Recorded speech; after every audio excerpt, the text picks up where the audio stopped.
صحیح مسلم میں ایک حدیث ہے کہ اللہ کے محبوب صلی اللہ علیہ وآلہ وسلم کی خدمت میں ایک دفعہ سیدنا جبرائیل علیہ الصلاۃ والسلام بیٹھے ہوئے تھے، تو اچانک انہوں نے اوپر ایک زوردار آواز سنی تو اپنا سر آسمان کی طرف اٹھایا اور عرض کیا کہ یا رسول اللہ صلی اللہ علیہ وآلہ وسلم، آج آسمان کا ایک ایسا دروازہ کھولا گیا ہے جو آج سے پہلے کبھی نہیں کھلا، اور اس میں سے ایک فرشتہ نازل ہوا ہے جو آج سے پہلے کبھی بھی دنیا میں نازل نہیں ہوا۔ پھر اس فرشتے نے اللہ کے محبوب صلی اللہ علیہ وآلہ وسلم کی خدمت میں سلام عرض کیا، اور سلام عرض کرنے کے بعد اس نے کہا کہ اے اللہ کے محبوب صلی اللہ علیہ وآلہ وسلم، میں آپ کو اللہ تعالیٰ کی طرف سے 2 نوروں کی بشارت دیتا ہوں جو آپ سے پہلے کسی پیغمبر کو عطا نہیں ہوئے۔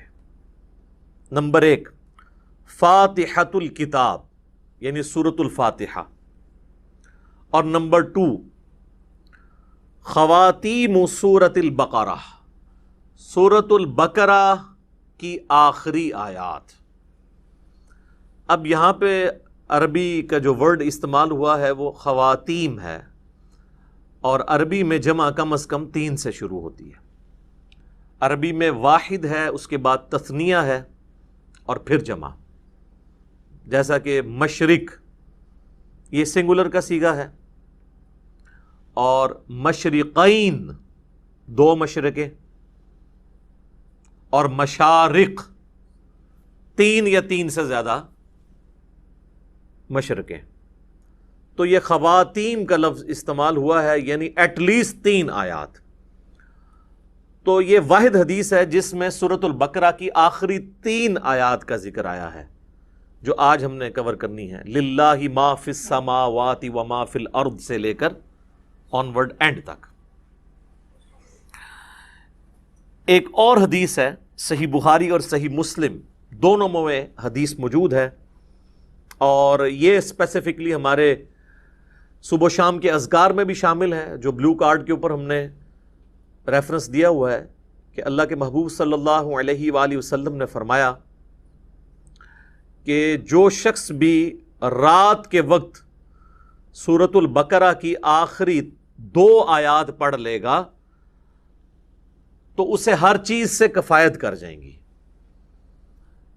ہر چیز سے کفایت کر جائیں گی، یعنی کسی قسم کا اور وظیفہ جو کسی بھی وہ کام کے لیے کرتا ہے، شیاطین کو بھگانے کے لیے، جنات کو بھگانے کے لیے، مصیبت اور پریشانی کو دور کرنے کے لیے،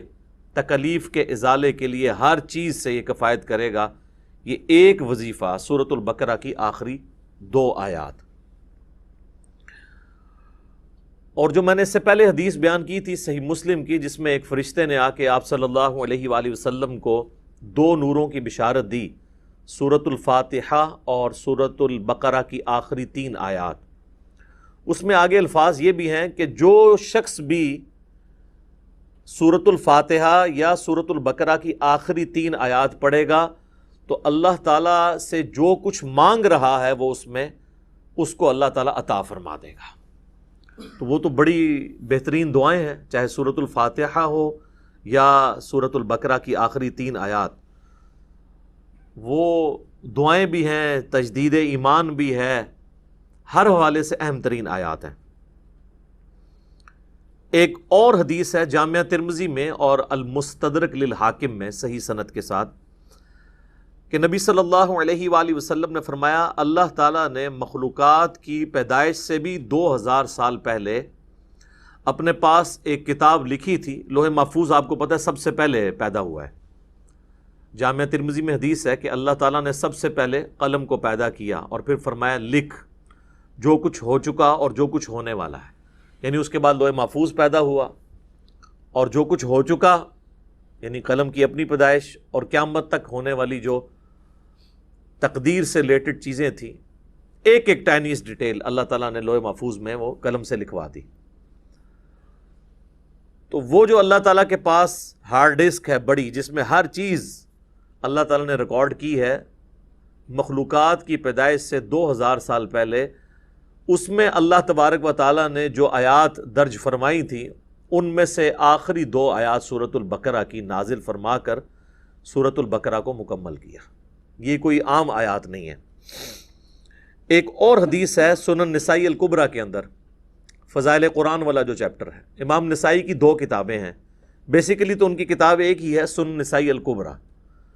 جس کی تلخیص کر کے سنن نسائی الصغریٰ لکھی گئی، جو ہم سنن نسائی جسے کہتے ہیں۔ ان کے شاگرد تھے امام ابن السنی، انہوں نے اس کو کم کیا تھا۔ وہ جو اوریجنل کتاب ہے اس میں آلموسٹ 12,000 احادیث ہیں، اس میں کئی ایک چیپٹرز الگ سے بھی اردو زبان میں پرنٹ ہو چکے ہیں۔ وفات النبی ایک چیپٹر ہے، خصائص علی اسی کا چیپٹر ہے، فضائل قرآن اس کا چیپٹر ہے، عمل الیوم واللیلہ صبح و شام کے اذکار اس کا چیپٹر ہے، سنن نسائی الکبریٰ۔ اس میں جو فضائل قرآن چیپٹر ہے اس میں یہ حدیث موجود ہے کہ اللہ کے محبوب صلی اللہ علیہ وآلہ وسلم فرماتے ہیں کہ اللہ تعالیٰ نے مجھے اپنے عرش کے نیچے جو خاص خزانہ ہے اس میں سے سورۃ البقرہ کی آخری 2 آیات عطا فرمائیں جو مجھ سے پہلے کسی پیغمبر کو نہیں دی گئیں۔ اور یہ جو آخری الفاظ ہیں نا کہ مجھ سے پہلے کسی پیغمبر کو نہیں دی گئیں، یہ صحیح مسلم میں بھی الفاظ موجود ہیں جو میں نے پہلی حدیث بیان کی۔ ان آیات کی فضیلت کے لیے یہ چیز بھی بڑی اہم ہے کہ یہ آیات اس دنیا میں نازل نہیں ہوئیں اللہ کے محبوب صلی اللہ علیہ وآلہ وسلم پر، بلکہ شب معراج نازل ہوئی ہیں آسمانوں پر۔ صحیح مسلم کے اندر موقوفاً ابن مسعود رضی اللہ تعالیٰ عنہ کی حدیث ہے، یعنی ان کا قول کہ شب معراج اللہ تعالیٰ نے اپنے محبوب صلی اللہ علیہ وآلہ وسلم کو 3 انعامات دیے تھے۔ نمبر 1 5 نمازیں، نمبر 2 سورۃ البقرہ کی آخری 2 آیات، اور نمبر 3 جو کوئی بھی آپ صلی اللہ علیہ وآلہ وسلم کا امتی شرک نہیں کرتا ہوگا، at the end of the day اللہ تعالیٰ اس کو معاف فرما دے گا، چاہے وہ اپنا عذاب بھگت کے، لیکن الٹیمیٹلی جو بخاری مسلم میں حدیث ہے کہ آخری دفعہ اللہ تعالیٰ مجھے اس چیز کی بھی اجازت دے گا کہ میں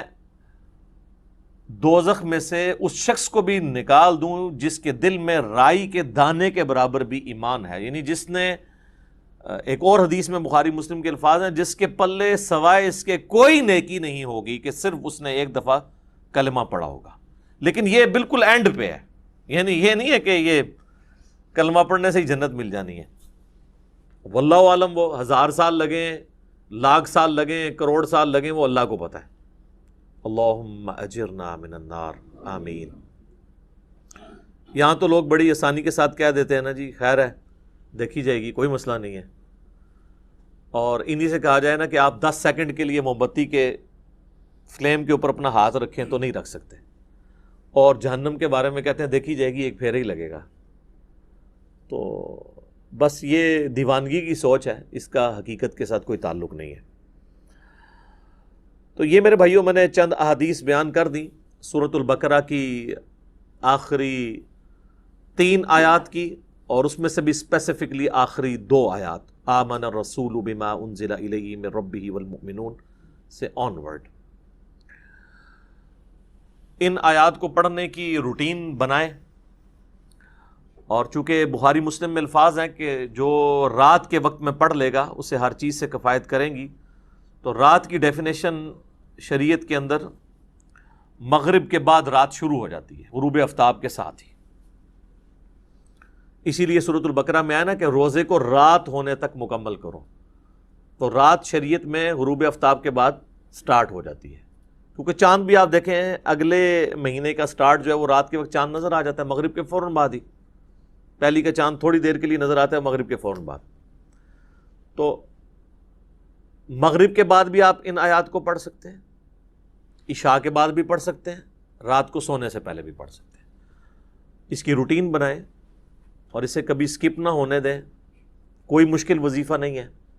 سارے وظائف کے اوپر بھاری ہے یہ وظیفہ،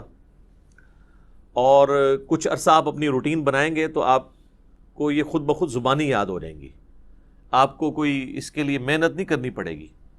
آخری 3 آیات کا وظیفہ بنا لیں، للہ ما فی السماوات و ما فی الارض۔ ویسے عموماً پبلک کے اندر تو جتنی بھی احادیث مشہور ہیں وہ آخری 2 آیات سے ریلیٹڈ ہیں، لیکن آج جو میں نے آپ کو صحیح مسلم کی ایک حدیث بتائی ہے نا، اس میں چونکہ خواتین کا لفظ ہے تو آخری 3 آیات، اس لیے آپ دیکھیں گے قرآن حکیم میں سورۃ البقرہ کا جو آخری رکوع ہے نا وہ انہی 3 آیات پہ مشتمل ہے۔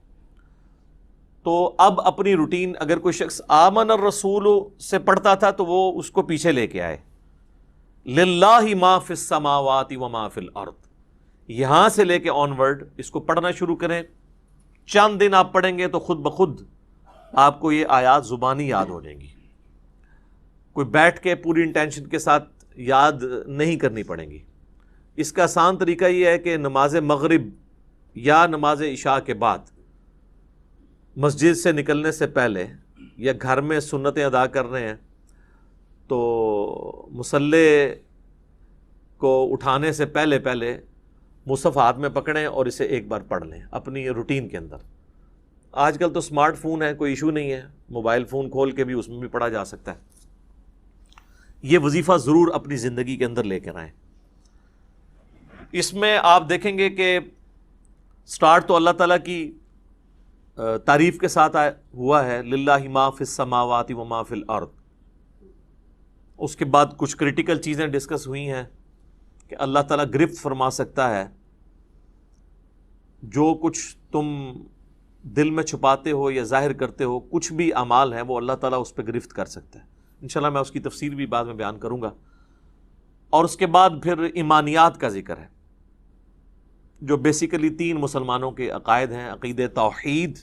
عقیدہ رسالت اور عقیدہ آخرت۔ ان 3 عقائد کی تجدید ہے اس کے اندر۔ عموماً آپ نے دیکھا ہوگا نا، لوگ کہتے ہیں رات کو مرنے سے پہلے جی آپ نے جو ہے نا وہ تجدید ایمان کرنی ہے۔ ظاہر ہے موت ہی ہے نا، نیند۔ صحیح بخاری میں حدیث ہے کہ آپ رات کو سوتے ہوئے کیا دعا مانگتے ہیں؟ اللہم بِاسْمِکَ اموت و احیا، اے اللہ میں تیرے نام کے ساتھ مرتا اور جیتا ہوں۔ تو وہ آپ مر رہے ہوتے ہیں۔ سورہ الزمر کے اندر بھی اللہ تعالیٰ نے فرمایا کہ اللہ تعالیٰ جو ہے وہ رات کو تمہارے نفس کو قبض فرما لیتا ہے، اور جس کی زندگی باقی ہوتی ہے اس کی روح واپس بھیج دیتا ہے، اور جس کو اللہ تعالیٰ نے موت دینی ہوتی ہے اس کی اپنے پاس روک لیتا ہے۔ اچھا، پھر صحیح بخاری میں جو سو کر اٹھنے کی دعا ہے وہ کیا ہے؟ الحمدللہ الذی احیانا بعد ما اماتنا۔ تمام تعریفیں اس اللہ کے لیے ہیں کہ جس نے مرنے کے بعد ہمیں دوبارہ زندہ کیا، کیونکہ موت اور نیند یہ دونوں بہنیں ہیں۔ تو رات کو مرنے سے پہلے یا سونے سے پہلے آپ دیکھتے ہیں کئی لوگ ہیں رات کو سوتے ہیں اڑتا ہی نہیں صبح۔ تو رات کو سونے سے پہلے ایٹ لیسٹ ایک دفعہ تجدید ایمان کا موقع مل جاتا ہے کہ ہم اپنے ایمان کو ریپیٹ کر لیں۔ اگر دن میں کوئی غلطی سے زبان سے کلمات نکل گئے تو اللہ تعالیٰ کے حضور اپنا ایمان دوبارہ سے رینیو کروا لیں، اور وہی یہ دعائیں ہیں، آمن الرسول بما انزل الیہ من ربہ والمؤمنون کل آمن باللہ وملائکتہ وکتبہ ورسلہ۔ یہ ساری معنیات ہیں۔